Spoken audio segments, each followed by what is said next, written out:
recording my homily for the 19th Sunday in Ordinary Time in 2019. And just building off the theme I had from last week, which was on the theme of, detachment and the beautiful side of poverty that St. Francis of Assisi would bring out. Not the side of poverty where like you have children who don't have enough food to eat or something like that, but the detachment of being possessed by one's possessions, right? And so how in the United States we have so much stuff, we have so many temptations to lose our dignities. When we become possessed, when we make our possessions or money or savings or whatever it may be, when we make that our end goal in life, that's what we live for, we then surrender our dignity, we lose our human dignity and value by lowering ourselves to becoming a slave to something that's inanimate, something that doesn't have life, something that's not more beautiful, right? And so how we step back from that, resist that temptation with all our stuff, but rather all of this stuff, in a sense, can just help us serve the one and be in love with the one who has created us. And then our life is far more balanced and more beautiful that way, right? Okay, so I'm going to pick up with that theme a little bit this week. The gospel lends itself to that. So the gospel, there's a place in the gospel this week where it says, he tells them, he says, I've given you, the Father is pleased to give you the kingdom. Jesus is, say the Trinity. The Trinity has given us the kingdom. He's given us everything we could possibly need. Therefore, sell your belongings and give alms. Provide money bags for yourselves that do not wear out.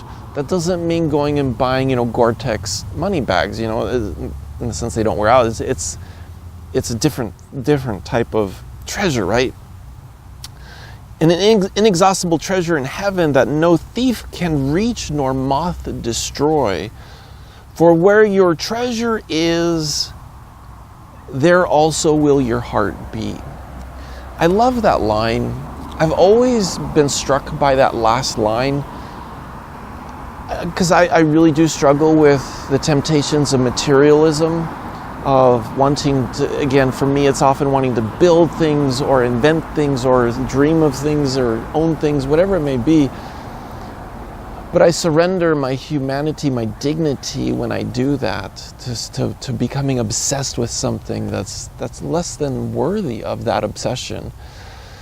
And so the line is, because this is the line that gets me, is, for where your treasure is, so where's my treasure? Well, think about it. What do you dream about? What do you desire? What do you long for? What do you hope for in life? Where's your it's like, well, I want this, I want this, So he says, well, where your treasure is, there also will your heart be. Well, where do I want my heart to be? Okay. I'm going to go through a couple examples of this just to kind of shed light on this for all of us as we grow in that. Now, last week I got an email from someone who's from St. Joseph House. So St. Joseph House here in Marysville, St. Joseph House here in Marysville is a clothing bank. It's independently run. It's not necessarily a ministry of our parish or anything like that, but it was founded off of the faith of one person who had a devotion to St. Joseph. So they provide clothing free of charge to people who are in need of clothing. She emails me and she says, well, good job on your homily, Father, because we got a whole bunch of more donations last week. So I guess maybe people felt like, hey, okay, it's time to clean out the closets and get rid of stuff that I don't need, which is good. She also said, hey, if there's anybody out there who has men's socks, we still need men's socks. So right, put that out there if you want to, men, if you don't need your socks. Okay. Where was I going with that?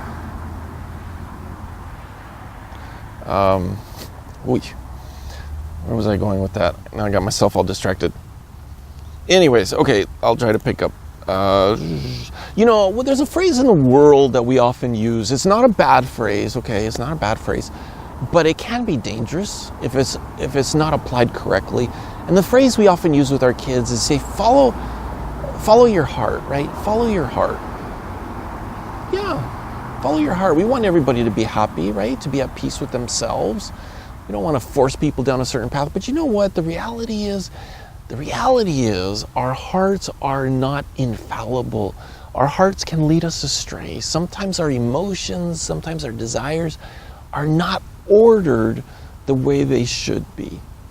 And so when we ever say, follow your heart, it must be in the context that our heart is already following another heart, the sacred heart, right? Is already following Jesus, already following God. And then in that sense, yes, follow your heart. Okay, so a couple examples of that. So Saturday was the feast day of St. Lawrence. So I don't know if you remember St. Lawrence. He was a deacon in the very, very early church. This is when being Catholic was illegal. And the Holy Roman Emperor at the time had decided to really crack down, so he basically was going to execute all leaders of the church and then confiscate all of their funds and all of their treasure. So he kills the Pope, Pope Sixtus II. He kills the Pope. He kills a whole bunch of his support staff, which is a bunch of deacons. But Lawrence is one of those deacons, and he's not executed the same day. He was not with the Pope that day. But the Roman Emperor says, give me all your treasure. Give me the treasure of the church.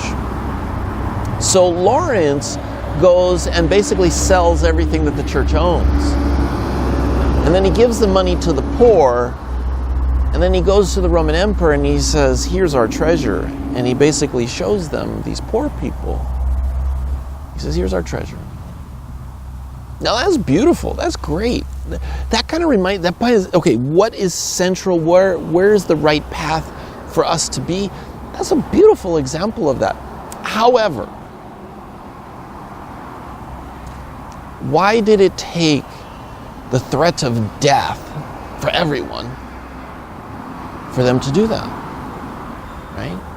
Am I being unreasonable about that? But why did it take the Roman Emperor to kill the Pope, to kill some deacons, to threaten everybody, for us to act in such a manner that was heroically charitable and generous to give everything to the poor?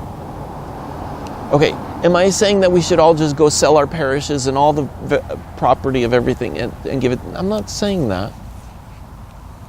But why does it often take a persecution to open our hearts and our minds? Why does it so often take us to hear the doctor say, you have cancer, to kind of bring us back to what's most important, right? Why does a person have to lose their job? To be like, it's like, oh man, I got to remember what's most important here. Why does it take for a marriage to almost break apart for them to come back and say, oh my goodness, what were we doing? Our priorities were all focused in all the wrong directions, right? Why does it take something so drastic and so horrible to bring us back? Holiness, true holiness, being in love with God, truly being in love with God, can help make it so that we don't have to go to the brink of disaster to be reminded what's most important, right? And Lawrence did. He did remember that, which was good. He was executed 4 days after the Pope was, one of our martyrs. On Sunday, we celebrate the feast day of St. Clare. St. Clare was a co-founder with St. Francis for the Franciscans and the Poor Clares, right? And she understood, and she was just absolutely drawn to this beautiful love that Francis had of poverty, where he even named it as Lady Poverty. Lady Poverty. He was infatuated. He was in love with this woman. Poverty wasn't obviously a woman, but just the idea of being free, of being able to surrender all things so that one could surrender themselves to that which is most beautiful and more beautiful, right? Do you remember what I said last week about true poverty is where we love God with all our heart, mind, soul, and strength, and we love our neighbor as ourselves? There's true poverty in that, because we're not diverting love to something else. I've often challenged people in so many different ways on this, whether it's they come to confession and they confess, on vacation they didn't go to Mass, and so I say, well, why not, right?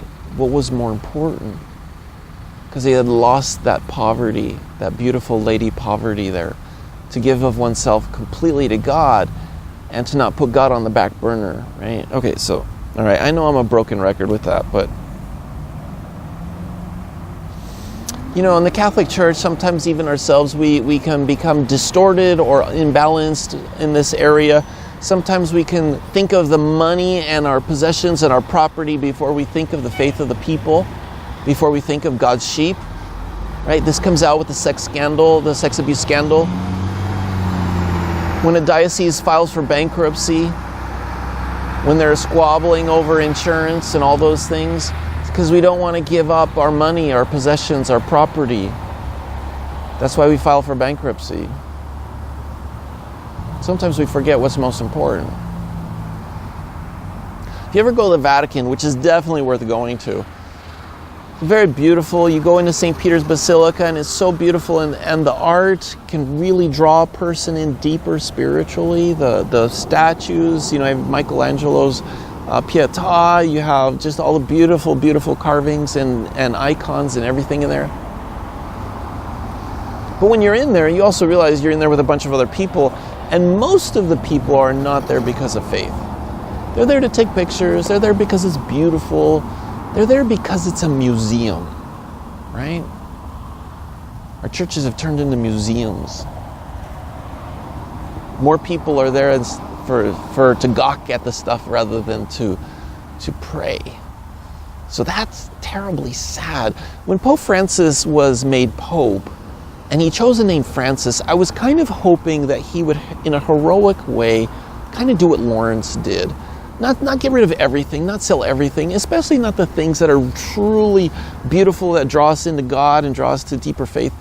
But there's so much stuff, if you go in the Vatican Museum, there's so much stuff that has nothing to do with God even. It's like, sell it, give it to museums, do something, but let's be a little more light on our feet. Let's be a little bit more dynamic and say, that stuff is not why we exist. We don't need that stuff. Give it away to somebody else who wants it.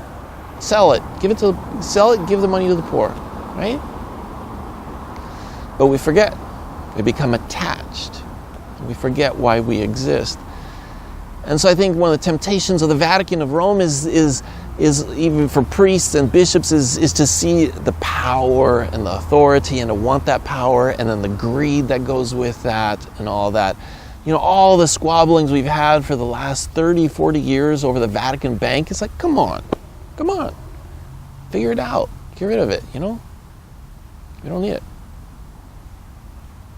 All right, that's my own personal jadedness there. I'm reading a book right now by, it's about Father Willie Doyle. So Father Willie Doyle was a Jesuit priest in Ireland right before World War I. And so he was asked to be a chaplain for the Irish soldiers who were fighting in World War I. So they were part of the Allied forces that went into France to fight the Germans back, right? And very interesting man. His letters that he wrote letters to his father back home as he went into the trenches and went into war. But he also had journals, and in his journals he would talk about just his absolute hunger, his hunger to grow in holiness, his hunger to be detached and free, because he would often talk about, he would lament how much he wanted comfort, how much he desired to have comfort in his life and nicer things, and so he lamented that, and so he was fighting that. Well, what he didn't realize is he was really preparing himself to be in the trenches of this war that was absolutely horrible in the trenches. As you read his letters and you get a sense of the realness of what it was like in the trenches, just how many people died in such horrible, horrible ways. There was gassings, the Germans were using gas at the time, and just all these bad things. But the thing about Father Doyle was that he had this childlike joy about him, which resulted in a courage. Because so when he went into battle, when he went into war, he wrote this letter to his dad at the very beginning, and he said, Dad, I'm so thankful to God, I'm so joyful that God has chosen me to be able to give my life to serve in this manner. And when he talks about it, you truly get the sense that he knew he was going to die. He knew he was going to be killed. And so when he went in, he wasn't even attached to his own life. He said so many soldiers went over there. They got married 1 month before they were shipped out, And so they all had this desire, this hope that they would go home to their new brides, their new wives. Many of them were probably going to have a child waiting for them, right? And so when they went into battle and they realized many of them weren't coming home, when they saw just how horrible it was, they weren't coming home. They despaired, there was this fear, there was all kinds of these torn emotions in their hearts. But Father Willie Doyle didn't have that because he went in knowing he was going to die. So he wasn't reckless, he wasn't foolhardy, but he was courageous. He says, I'm here because my heart, my treasure is to serve. And that's what I'm going to do here. And so he did it heroically. And there are numerous accounts where soldiers were just absolutely in shock over what was happening, and they were afraid, and they would just watch this chaplain running through battlefields to rescue wounded soldiers and to anoint them and to just whatever he needed to do. He was, if you will, heroic. And how many soldiers were inspired by that and then changed because of that? And how many felt so inspired that they knew Father Doyle would never abandon them. He'd be there to the end with them. He was free. And because of that, he was joyful.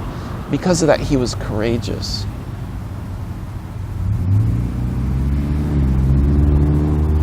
Where your treasure is, there will your heart also be. Let's pray for each other on that, because this is definitely one of my weak areas. And ask for the intercession of Father William Doyle, right? St. Francis, St. Clare, St. Lawrence, all these great saints who want to help us follow the same path that they ended up taking. All right, God bless you. And this week, don't forget, Thursday is Holy Day of Obligation, Feast of the Assumption. That's our parish feast day, so we have a big party that day. But I hope you enjoy that celebration, and I'll see you next week. God bless.